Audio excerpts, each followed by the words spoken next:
naisipan kong ano, gagamitin ko na lang ito. Kasi wala namang gamit kasi ilang years na ito nakahang sa ano dyan sa kitchen ko.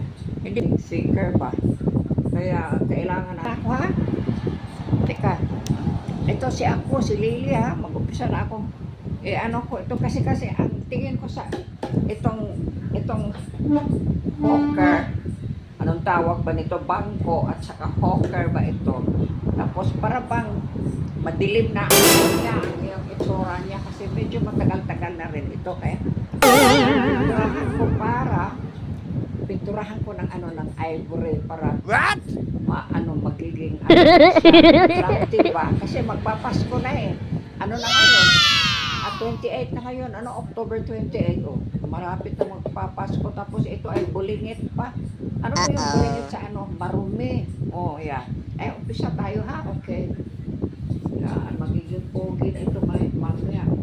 At saka naka-gloves din ako, naka-apron din ako, para siyempre. Sige, babay na ha. Sa sunod, pipinturahan ko uli yung pang second coating.